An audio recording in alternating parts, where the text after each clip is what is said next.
திமுக கூட்டணியில் இருந்த விசிக, கம்யூனிஸ்ட் கட்சிகள், ஐயுஎம்எல் எல்லாமே கிட்டத்தட்ட தாவேக்காவோட போயிட்டாங்க. பட் இனிமே அவங்க வந்து அவங்க தாவேக்காவோட தொடர்ந்து ட்ராவல் பண்ண போறாங்களா? திமுகவுக்கு ஒரே ஒரு உற்ற தோழனா நாங்க தான் இருக்கோம். நாங்க மட்டும் தான் எதுக்கும் ஆசைப்படல. சோபா அரசியலுக்கு ஆசைப்படலன்னு ஒரு வார்த்தை வந்து சொல்றாங்க. எதுக்கும் ஒரு சோபா செட்டுக்கோ ஒரு பொட்டிக்கோ எதுக்கும் ஆசைப்படாமல் நாம் பயணிக்கும் கூட்டணிக்கு விசுவாசமாக தர்மத்தோட நாம் கிடைத்த ஒரு சீட்டானாலும் உண்மையாக இருக்கின்ற கட்சி தேமுதிக. மத்தியில் காங்கிரஸ் ஆட்சிக்காக தான் அப்படின்னு தான் வந்திருக்கு. பட் நீங்கள் காங்கிரஸ் இந்த முறை வெளியே போயிட்டதுனால பிஜேபி அந்த சைடு இருக்கு.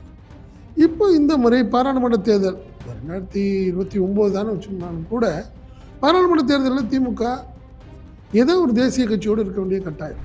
ஒவ்வொரு முறையும் பாராளுமன்ற தேர்தலின் போது திமுக மேலே ரொம்ப கோபத்துக்கு காரணம் பிஜேபிக்கு காரணம் ஒன்றுமே இல்லாத காங்கிரஸை 10 சீட்டு கொடுத்து அனுப்புறீங்களேங்கிற வருத்தம் அவங்களுக்கு. டிஸ்கஸ் பண்ணணும்னா திருச்சியில் அவங்க வீட்டில் உட்காந்து எல்லாமே 3 பேர் என்ன பார்க்காதவங்களா, இல்லை 3 பேர் ஃபாரினில் இருக்கவங்களா, எல்லாம் அங்கே தானே இருக்காங்க. ஸோ இருந்து பேச வேண்டிய விஷயங்கள்லாம் ஏதோ ஒன்று இருக்குது. அங்கே கூர்க்குன்னா சாதாரணமாக இருந்திருக்காது. கூர்க்கு ஏதோ ஒரு சம்திங் அங்கே ஏதோ ஒரு ஸ்பெஷலான ஒரு இடம். அந்த இடத்துல சில முக்கிய பிரமுகர்கள் வந்து பேசியிருக்கிறாங்க, டிஸ்கஸ் பண்ணியிருக்காங்க. தேசிய அளவில் சில முடிவுகளை எடுக்க வேண்டிய கட்டாயத்தில் திமுக இருக்கிறது. நீ கேண்டிடேட்டே தெரியாமல் ஓட்டு போட்டிருக்காங்க. இப்பயே மந்திரி யாருன்னு தெரில. நீ யாராவது நீங்கள் எனக்கு தெரிஞ்சு இன்னும் 2 வருஷம் ஆகும் மந்திரிகளை பற்றி தெரிஞ்சுக்கிறதுக்கே. நம்ம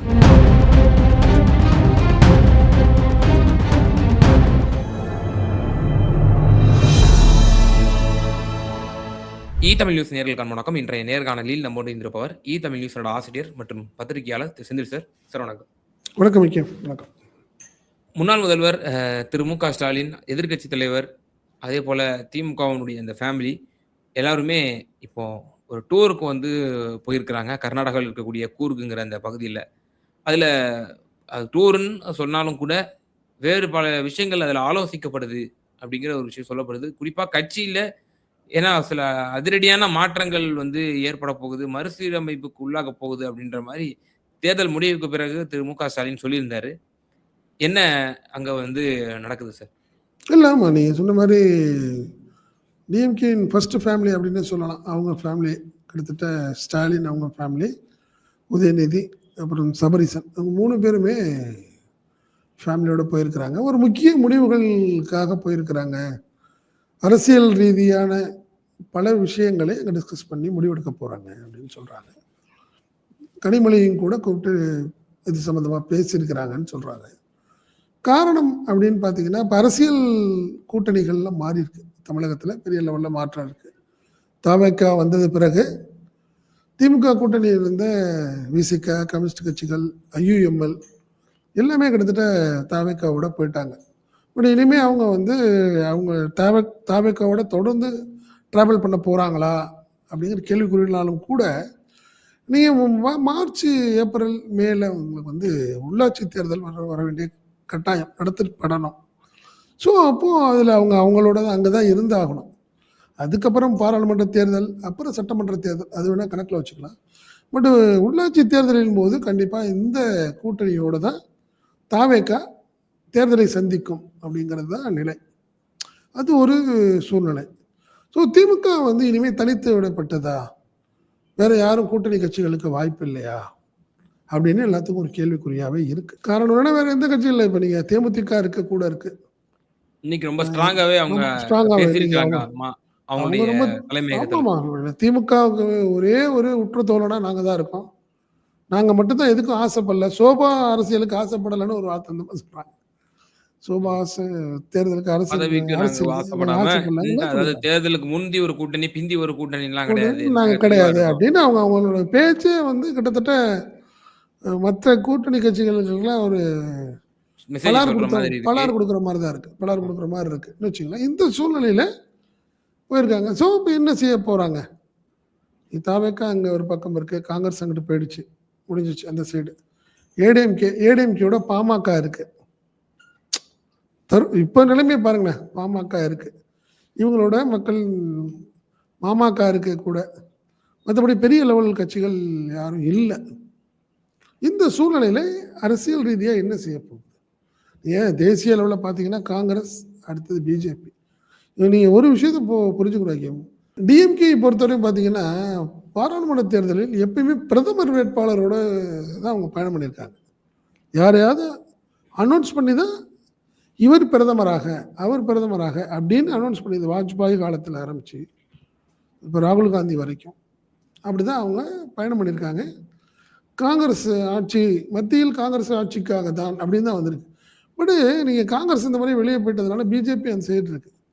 இப்போ இந்த முறை பாராளுமன்ற தேர்தல் 2029 தானே வச்சுக்கோங்கனாலும் கூட பாராளுமன்ற தேர்தலில் திமுக ஏதோ ஒரு தேசிய கட்சியோடு இருக்க வேண்டிய கட்டாயம், இல்லை யாரோ ஒருத்தருக்கு ஆதரவு தெரிவிக்க வேண்டிய கட்டாயத்தில் இருக்கு. ஸோ இந்த மாதிரி ஒரு சூழ்நிலையில எல்லாம்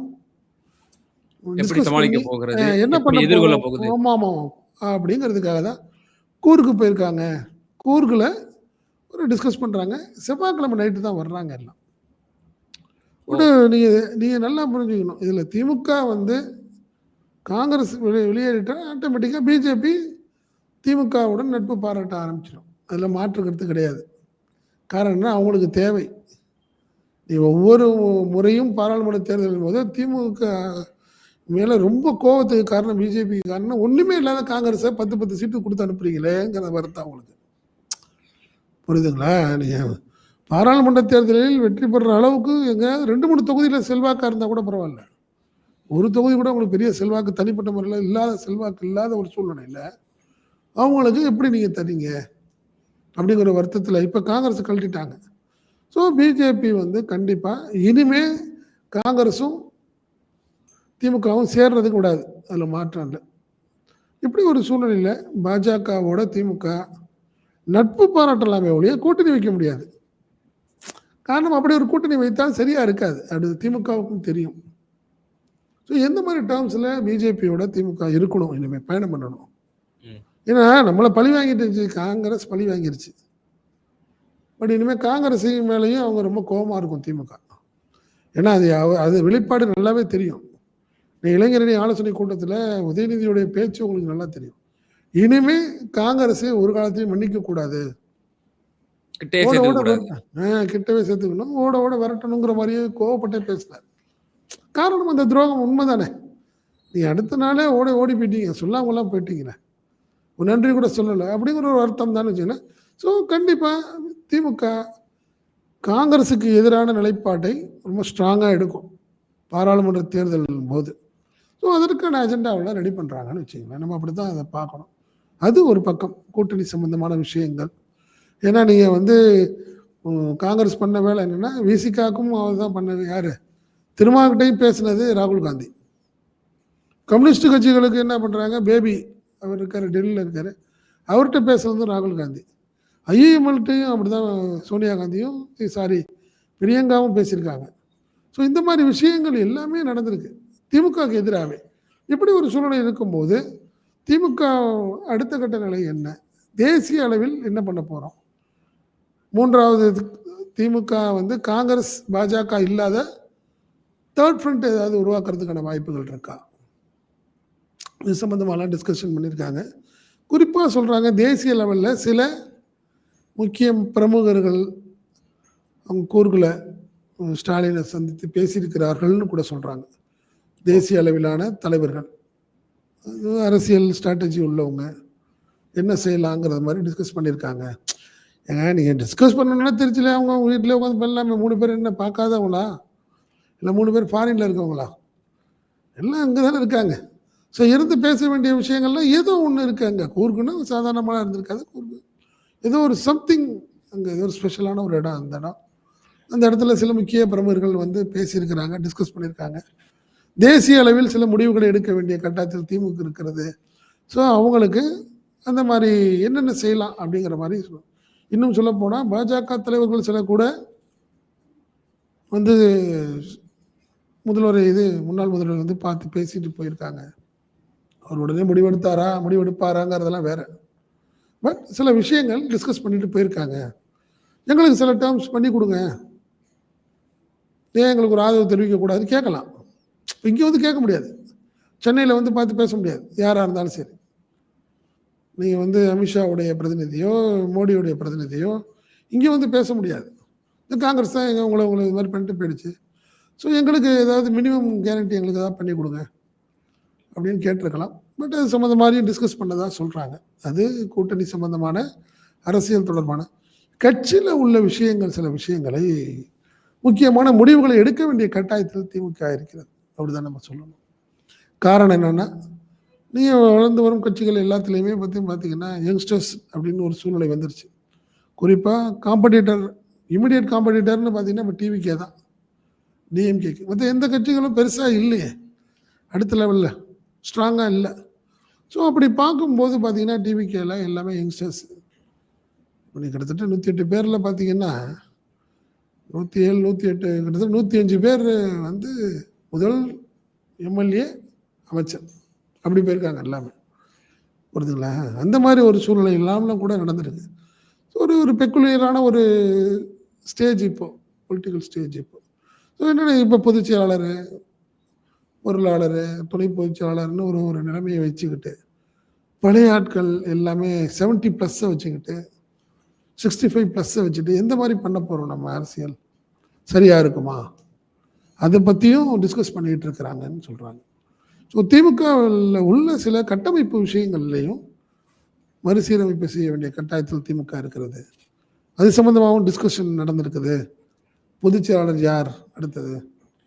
பொதுச் செயலாளருங்கிறது முக்கியமான பொறுப்பு. இப்போ இதான் அண்மையில ஒரு செய்தியாகவும் போயிட்டு இருக்கு. பொதுச் செயலாளர் மாற்றம், அடுத்த ரேஸ்ல இன்னாரெல்லாம் இருக்காங்க அப்படின்ற மாதிரி. அவரு இப்போ இதுக்கப்புறம் துரைமுருகன் அவர்களுக்கு ஓய்வு கொடுத்துருவாங்களா? அவருக்கும் 88 வயசு ஆயிடுச்சு.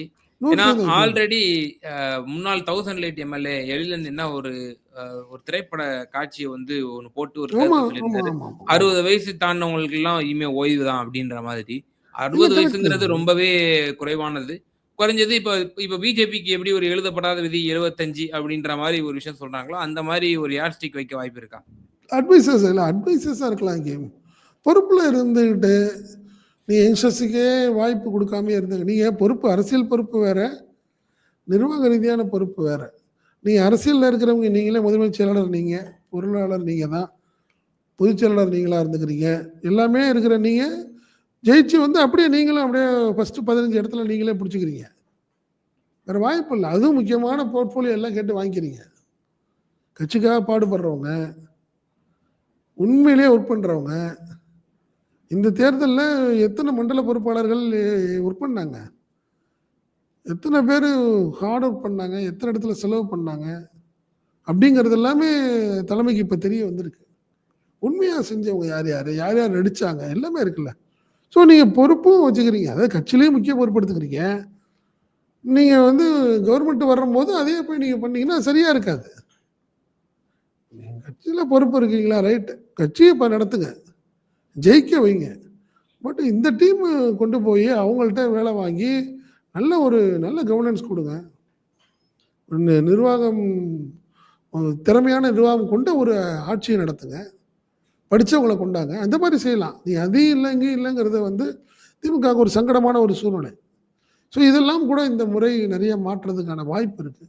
இது சம்மந்தமாகவும் பேசியிருக்கிறாங்கன்னு சொல்கிறாங்க. அப்படி பார்த்தோம்னா இப்போ எல்லாருமே சீனியர்ஸாக தான் இருக்காங்க. பெரிய பெரிய பொறுப்புகளில் துணை பொதுச் செயலாளர்களில் ஓரளவுக்கு கொஞ்சம் ஒரு இளம் தலைவர்கள்லாம் இருக்கிறத பார்க்குறோம்.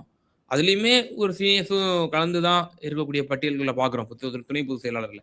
இப்போ பொதுச் செயலாளர் மாற்றப்படுறார் அப்படின்னா இப்போ அவருக்கு நிகரான அல்லது அந்த தகுதிக்கு ஒரு ஆற்றல் மிக்க ஒரு தலைவரை வந்து போடணும். அப்போ அந்த ரேஸ் அந்த இன்னும் சொல்ல போனால் இப்போ ஏற்கனவே சமூக ரீதியாகவும் பார்க்கப்படும். அவர் ஒரு வன்னியர் சமூகத்தை சேர்ந்தவர், பெரும்பான்மை சமூகத்தை சேர்ந்தவர். இப்போ அவருக்கு நிகராக இன்னொரு சமூகத்தை போடணும்னா இப்போ யாருக்கு வந்து பிரதிநிதி கொடுப்பாங்க? டிஆர் பாலு அவர்களுக்கு வழங்கப்படுமா? இல்லை பாலுவே 82 இயர்ஸ் ஓல்டு, அவருமே கொஞ்சம் வயசாயிடுச்சு, அவருமே இன்னும் ரிட்டையர்ட் ஆகக்கூடிய ஒரு ஏஜ் தான். அதுக்கடுத்து இப்போ தங்கம் தென்னரசா அல்லது ராசாவுக்கா, இந்த மாதிரி இன்னும் பல யூகங்கள் வந்து பேசப்படுது. இல்லை, இந்த திமுக கட்டமைப்பு மட்டும் தானே எங்கேயும், வேற எங்கேயும் அந்த மாதிரி இல்லையே. இப்போ நான் தான் டிவிக்கோட கம்பேர் பண்ணி தான் பேசுகிறேன். நான் டிவிக்கில் அப்படி ஒரு சூழ்நிலையே இல்லையே. ஜாதி கீதியெல்லாம் பார்க்க முடியாதுங்கிறேன். நான் இனிமே அப்படிலாம் எடுபடுமான்னு கேட்குறேன். இப்படி உடைச்சி ஒரு சூழ்நிலை வந்ததுக்கப்புறம் திருப்பி சரியாக இருக்குமா? அது இப்படி சக்ஸஸாக டிவிக்கெல்லாம் நடந்துருச்சு. யாருன்னே தெரில. நீ கேண்டிடேட்டே தெரியாமல் ஓட்டு போட்டிருக்காங்க. நீ கேண்டிடேட்டே தெரியாமல் ஓட்டு போட்டிருக்காங்க. இப்பயே மந்திரி யாருன்னு தெரில. நீ யாராவது நீ எனக்கு தெரிஞ்சு இன்னும் 2 வருஷம் ஆகும் மந்திரிகளை பற்றி தெரிஞ்சுக்கிறதுக்கே நம்ம.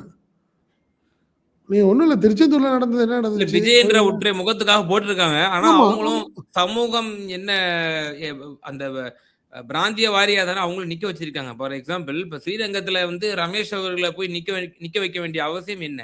மயிலாப்பூர்ல வெங்கட்ராமன் அவர்கள நிக்க வைக்க வேண்டிய அவசியம் என்ன? அப்படிங்கிற ஒரு கேள்வி எழுப்பப்படுதுல்ல. இல்லை எல்லா இடமும் சொல்ல முடியாதுல்ல அப்படி பார்க்குறப்ப. நீ எல்லா இடத்துலையும் அப்படி ஆதவ அர்ஜுனை வந்து எங்கே போய் நிப்பாட்டிருக்கீங்க? நீ இப்படி சொன்னீங்க, நான் அப்படி சொல்கிறேன். ஆதவ அர்ஜுன் எப்படி வில்லிவாக்கத்தில் நடக்கிற நிற்கிற அளவுக்கு அங்கே என்ன இருக்கு? அங்கே அவருக்கு என்ன செல்வாக்கு? அவருடைய சமூகம்ங்கிறது என்ன சமூகம் அது? புஷி ஆனந்த் யாரு? அவர் எப்படி வந்தார் இங்கே? நீ அதெல்லாம் கிட்டத்தட்ட உடைத்து எடுக்க வேண்டிய கட்டாயத்தில் இருக்கு திமுகன்னு நான் சொல்கிறேன். நான் முழுக்க ஒரு அட்வைஸ் கமிட்டி வச்சுக்கலாம் ஐக்கியம். நான் என்ன சொல்கிறேன், உயர்நிலை குழு ஒரு முக்கியமான டிஸ்கஷனுக்கு இந்த குழு இருக்கலாம். நீங்கள் வந்து அவங்க கஷ்டப்பட்டுருக்கிறாங்க, கட்சியை வளர்த்துருக்குறாங்க, அவங்கள அலட்சியப்படுத்த முடியாது, உதாசீனப்படுத்த முடியாது. அவங்களுக்கு ஒரு முக்கியமான பொறுப்புகள் கொடுக்கலாம். அதுதான் நான் சொல்கிறேன். நீங்கள் ஒன்றுமே கிடையாது. நீங்கள் ஆட்டோமேட்டிக்காக இன்ஸ்டாகிராம் வைத்து இந்த கட்சியை ஆட்சியை பிடித்ததுன்னு ஒரு கட்சியை விமர்சனம் பண்ணுறாங்க. இப்போ யங்ஸ்டர்ஸ் கிட்டத்தட்ட 18லேருந்து ஆட்டோமேட்டிக் 26 வயசுக்குள்ளே உள்ளவங்க கிட்டத்தட்ட 90% ஓட்டு போட்டாங்கன்னு சொல்கிறாங்க. அது எப்படி நீங்கள் வந்து காம்படிட் பண்ணி சவாலாக இருக்க போகுது திமுக? அது ஒரு முக்கியமான கேள்விக்குறி. நீங்கள் 18லேருந்து 26 வயசு உள்ளவர்கள் நிர்வாகிகளை கவர்ந்து இழுக்கும் அளவுக்கு நீ அடுத்த கட்ட நிர்வாகிகள்லாம் இருக்கணும். நகர செயலாளர்கள், ஒன்றிய செயலாளராக இருக்கட்டும், மாவட்ட செயலாளர்கள்லாம் இருக்கட்டும், இதையெல்லாம் செய்ய வேண்டிய கட்டாயத்தில் திமுக இருக்குன்னு நான் சொல்கிறேன். நீ அதுக்காக எல்லாத்தையும் மாற்றி ஆகணுமா, செய்ய முடியுமான்னா கேள்விக்குறி தான், இல்லைன்னு நான் சொல்லலை. ஆனாலும் கூட மாற்ற வேண்டிய கட்டாயத்தில் திமுக இருக்கிறது. அந்த டிஸ்கஷனும் முதல்வர் பார்த்து கொண்டு இருக்கிறார். காரணம் என்னன்னா, அவருக்கு இன்னும் கூட பலர் மேலே அவர் அந்த அனுசரணை தான். நம்ம அப்பா காலத்தில் இருக்கிறாரு, கஷ்டப்பட்டார், அவர் தவிர்க்க முடியலன்னு சில பேரை அவர் வச்சுட்ருக்காரு. இன்னுமே நல்லாவே தெரியும் அவரால் ஆக்டிவாக இல்லை. அவருடைய பங்களிப்பு ரொம்ப கம்மி தான். ஆனாலும் கடந்த காலத்தில் அப்பாவோட இருந்தவங்க அவங்கெல்லாம், அவங்க பயணம் பண்ணவங்க, கஷ்ட காலத்தில் இருந்தவங்க, விசா காலத்தில் இருந்தவங்க, ரைட் இல்லைன்னா சொல்ல முடியாது. பட் இப்போ செய்ய முடியாதுல்ல அவங்களால. இப்போ இருக்கிற சூழ்நிலைக்கு தகுந்தாப்புல அவங்களால அரசியல் செய்ய முடியலன்னா ஒன்று அவங்களால தான் ஒதுங்கி தான் ஆகணும். பலரும் ஒதுங்கிறத விரும்புறதில்லை. அப்படி என்ன பண்ணணும், அவங்கள ஒதுக்கிக்க வேண்டிய கட்டாயத்தில் திமுக தலைமை வந்திருக்கிறது. இது சம்பந்தமான டிஸ்கஷனும் நடந்திருக்கிறதுன்னு நான் சொல்ல வரேன். அதுக்கடுத்து வேற என்ன முன்னெடுப்புகளை எடுக்கக்கூடும்? கட்சி சீரமைப்பு எடுக்கணும். அதுக்கு அடுத்து இப்போ தேர்தல், இப்போ உடனடியா வரக்கூடியது உள்ளாட்சி தேர்தல் வரும். அதுக்கு முன்னாடி இந்த 5 சட்டமன்ற காலி இடைத்தேர்தல் கூட வரக்கூடும். அதை எப்படி எதிர்கொள்வாங்க? இப்போ இல்லை, உள்ளாட்சி தேர்தலை பொறுத்த வரைக்கும் கண்டிப்பாக திமுக தனித்து போட்டிடுறதுக்கான வாய்ப்புகள் அதிகம். ஏன்னா இதுவரை திமுக ரொம்ப நாள் ஆயிடுச்சு தனிமையாக நிற்கலை. அவங்க கூட்டணியோடையே பலத்தோடையே இருந்து பண்ணிட்டாங்க. நீங்கள் ஒவ்வொரு முறையும் பார்த்தீங்கன்னா காங்கிரஸ் 5 தான் ஜெயிச்சிருக்கோம். ஒரு 60-70 கவுன்சிலரில் ஒரு 5-10 கவுன்சிலர் தான் ஜெயிச்சிருப்பாங்க. ஆனால் அவங்களுக்கு மேயர் கொடுக்க வேண்டிய கட்டாயம். இந்த மாதிரி பிரச்சனைலாம் இந்த முறை உள்ளாட்சி தேர்தலை பொறுத்தவரை திமுக 100% தனியாக போட்டியிடும்னு நினைக்கிறேன் நான். இருக்க வாய்ப்பு அதிகம். என்ன பட் அது நீங்கள் தேமுதிகலாம் தவிர்க்க முடியாது. தேமுதிக ஒரு சில கட்சிகளை தாண்டி மெகா கூட்டணின்னு ஒரு சூழ்நிலை இல்லாத இது உள்ளாட்சி தேர்தலாக இருக்கும் திமுகவுக்கு. மினிமம் பெரும்பாலான இடங்களில் திமுக தனித்து போட்டியிடும் அப்படிங்கிறது தான் நான் பார்க்குறேன். அது வந்து கட்சிக்கு ஒரு உற்சாகத்தையும் கொடுக்கறதுக்கான வாய்ப்பு அதிகம். அது சரியாக இருக்கும். காரணம் என்னன்னா, நீங்கள் திருச்சியை எடுத்துக்கிட்டிங்கன்னா ஒரு 60 கவுன்சிலர்ஸ், நீங்கள் ஒவ்வொரு முறையும் பார்த்தீங்கன்னா 40 பேர் தான் திமுக நிற்கும், 20 பார்த்தீங்கன்னா கூட்டணி கட்சிகள்லாம் வரும். பட் இந்த முறை அப்படி இல்லை. கிட்டத்தட்ட 50 இடத்துல நிற்பாங்க. 10 ஏன்னா கூட்டணி கம்மியாக தானே இருக்குது. இதெல்லாமே கட்சிகளுக்கு ஒரு உற்சாகத்தை கொடுக்கும். உள்ளாட்சி தேர்தலில் வந்து தனித்து போட்டிங்கிறது ஒரு நல்ல ஒரு சூழ்நிலையாக தான் இருக்கும் திமுகவுக்கு. நீ பாராளுமன்ற தேர்தலில் மாற்றங்கள் இருக்கலாம், சூழ்நிலைகள் மாறும். அது வரைக்கும் தாவேக்கா இருக்குமான்னு தெரியல. ஆட்சியில். ஸோ அதுக்கப்புறம் நிறைய மாற்றங்களுக்கான வாய்ப்புகள் இருக்குன்னு வச்சுக்கோங்களேன். இன்னொரு கருத்து அதனால சொல்லப்படுது, இந்த ரூரல்ல தான் ஃபர்ஸ்ட் ஃபேஸ் நடக்கும். Local bodies. அப்ப ரூரல்ல ஆமா. ஆல்ரெடி இந்த இந்த சட்டமன்ற தேர்தல்ல நம்ம வச்சு பார்த்தோம்னா, வீக்கா தான் இருக்கு தாவேகா. அந்த இடத்துல இப்ப இங்க இங்க பெர்ஃபார்ம் பண்ணலாம். டிஎம்கே ரூல் ஒரு எமர்ஜ் ஆன மாதிரி ஒரு பெர்செப்ஷன் கிரியேட் அப்ப ஆகும். அப்ப நீங்க டிஎம்கே வெர்சஸ் ஏடிஎம்கே தான் அங்க இருக்கும் உள்ளாட்சியில. நீங்க விசில்ங்கிற ஒரு விஷயம், இந்த கான்செப்ட் எல்லாம் எந்த அளவுக்கு அங்க ஒர்க் அவுட் ஆகும்னு சொல்ல முடியாது. குக்கிராமங்கள்ல சொல்றேன். உசிலம்பேட்டை பக்கத்துல இருக்கிற ஒரு ஒன்றியத்துல இருக்கும். ஒரு ஒன்றிய கவுன்சிலரா இருக்கட்டும், பஞ்சாயத்து கவுன்சிலரா இருக்கட்டும், அதுலலாம் எந்த அளவுக்கு உள்ளாட்சியில வந்து தாவேக்காவோட பெர்ஃபார்மன்ஸ் எந்த அளவுக்கு இருக்கும்னு தெரியல நான். ஆமா. இப்போ உள்ளாட்சி தேர்தல், அதுக்கு அடுத்து வரக்கூடிய நாடாளுமன்ற தேர்தல். இப்ப நீங்க நாடாளுமன்ற தேர்தல் தான் மிக முக்கியமான ஒரு கோடிட்டு சொன்னீங்க. அப்போ ஒரு பிரதமரை முன்னிலைப்படுத்தணும். அப்படி இல்லாட்டி நீங்க ஒரு இன்னொரு அணியை வந்து கட்டமைச்சு, அப்ப 3 ஃப்ரண்டா செயல்படணும். அப்போ என்ன வேணாலும் காட்சிகள் மாறலாம். ஆமா. இப்போ காங்கிரஸ் வந்து தாவேகா கூட தான் தொடரணும் அப்படிங்கிற ஒரு இது கூட கிடையாது. ம். ஈவன் கண்டிப்பா. எடப்பாடி பழனிசாமியே கடந்த 2024 தேர்தல்ல வந்து 20 சீட் ஆஃபர் பண்ணாரு காங்கிரஸுக்கு. ஆமா, அப்படிங்கிற ஆமா, ஒரு ஆமா. கருத்து கூட சொல்லப்பட்டுச்சு. ஆனாலும் சொல்லப்பட்டது. அந்த அணி அவர் ஒரு பலவீனமான ஒரு தலைவர். அவரை நோக்கி போகலாமா? அப்படிங்கிற பல காரணிகளை வச்சு திமுக கிட்டே அந்த 10 சீட்ட அவர் உறுதிப்படுத்திக்கிறதுக்கு எடப்பாடி பழனிசாமி ஒரு காரணியா இருந்தாருங்கிறது குறிப்பிடத்தக்கது. அதுபோல மல்டிபிள் ஆப்ஷன்ஸ் நாடாளுமன்ற தேர்தலிலும் சரி, வரக்கூடிய தேர்தல்களிலும் சரி, குறிப்பா சோ கால்டு மதசார்பற்ற கட்சிகளுக்கு தமிழ்நாட்டுல நல்ல மவுசு கூடியிருக்குப்பா அப்படின்னு சொல்றாங்க. கண்டிப்பா. இல்ல 100% நடக்கும். வைக்கும். அதான் சொன்னேன். பாராளுமன்ற தேர்தல்ல என்டையர்லி டிஃபரெண்ட்டா இருக்கும். சுத்தமா மாற்றங்களா இருக்கும். காரணம் என்னன்னா, அதான் நான் சொன்னேன். இதுவரை திமுக ஆரம்பிக்கப்பட்ட காலத்திலேருந்து கடந்த பாராளுமன்ற தேர்தல் வரை, நீங்க இவர் தான் பிரதமர், இவருக்கு வாக்களியுங்கள்னு கேட்டு தான் திமுக பயணம் பண்ணியிருக்கு. இந்த முறை என்ன செய்ய போகுது? அப்படிங்கிறப்ப நீங்க சொன்ன மாரி 3வது 3 ஃப்ரண்ட். பாஜக, காங்கிரஸ் இல்லாத ஒரு தேசிய லெவலிலான ஒரு கூட்டணி வந்து ரெடி பண்ணி, அந்த கூட்டணியிலேருந்து யார் வேணாலும் சேருவாங்க. நீங்க வந்து அன்புமணி அந்த ஒரு சூழ்நிலை கூட வரலாம். சொல்றேன் நான். ஏன்னா அன்புமணி ஒன்றும் பிஜேபி இருக்கணும்னு அவசியம் இல்லை. ஏன்னா அவருக்கு இன்னும் ஒரு 10 சீட்டு கொடுத்தீங்கன்னா அவர் வருவார்ல. யாராவது ஒருத்தர்ட்ட போவார். ஸோ இந்த மாதிரி சூழ்நிலையெல்லாம் நிறைய மாற்றங்கள் இருக்கும். ஸோ அதனால திமுக வந்து என்னை பொறுத்தவரை 3 ஃப்ரண்ட்டுக்கான வாய்ப்புகள் அதிகமாக இருக்கும். செய்யும். ஏன்னா நீங்கள் வட மாநிலங்களில் பார்த்தீங்கன்னா இன்னைக்கு கெஜ்ரிவால் ரொம்ப வீக்காக போயிட்டாரு. மம்தா ரொம்ப வீக்காக போயிட்டாங்க.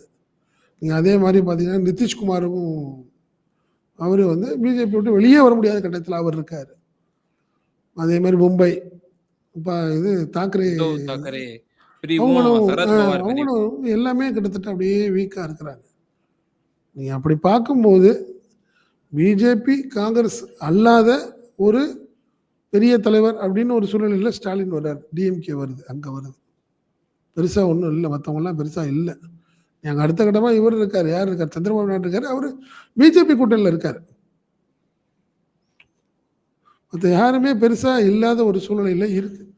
ஸோ அதனால் கண்டிப்பாக பாராளுமன்ற தேர்தலில் ஸ்டாலினுக்கு ஒரு பெரிய மூவ்ஸ் கிடைக்கும். ஏன்னா பிஜேபி காங்கிரஸ் இல்லாத ஒரு 3 ஃப்ரண்ட்டுக்கு வரணும். மற்ற எல்லாமே போக முடியாதுல்ல. நீங்கள் கம்யூனிஸ்ட் எப்படி தேசிய அளவில் எங்கே போவோம்? அது காங்கிரஸோட போக முடியாது. காரணம் என்னென்னா கேரளா அரசியல் பெரிய அரசியல் அவங்களுக்கு பிரச்சனையாக இருக்குது. அவங்களுக்கு கொஞ்சம் டிஃப்ரெண்ட். யாராவது ஒருத்தரை வச்சுட்டு இவங்க பண்ணுவாங்க. ஏன்னா இப்போ ராகுல் காந்தியை பினராயி விஜயன் டேரிங்காக அடிக்கிறாரு. நீங்கள் ராகுல் காந்தி எப்படி அவர் இனிமேல் பிரதமர் வேட்பாளர்னு சொல்லுவார்? ராகுல் காந்தி பிரதமருக்கு வாக்களிகள் எப்படி கேட்கும் கேரளா காங்கிரஸ், கேரளா கம்யூனிஸ்ட்டு? ஸோ இந்த மாதிரி சிக்கல்லாம் நிறையா இருக்குது. அதனால அப்போ மவுஸ் யாருக்கு? ஸ்டாலினுக்கு. அவர் உருவாக்கும் ஒரு 3 ஃப்ரண்ட்டுக்கு ஒரு பெரிய ஆஃபர் இருக்கும். ஸோ இது சம்பந்தமான விஷயங்கள் எல்லாம் கூட டிஸ்கஷன் இருக்கும். சார், திமுகவினுடைய அந்த தலைவர்கள் அவங்களோட ஃபேமிலி ஒரு டூர் போயிருக்காங்க. அதில் நடந்திருக்கக்கூடிய டூரையும் தாண்டி பல அரசியல் நிகழ்வுகளாக அது வந்து பார்க்கப்படுது. அதில் என்னென்னவெல்லாம் ஆலோசிக்கப்படுகிறது, திமுகவில் ஏற்படக்கூடிய மாற்றங்கள் என்னென்ன, இனி வரக்கூடிய தேர்தல்களில் திமுக எவ்வாறு அணுகப் போகிறது என்பது போன்ற பல கருத்துக்களை ரொம்ப விலாவாரியா எங்க நேயர்களுக்கு பகிர்ந்தீங்க. ரொம்ப நன்றி. நன்றி.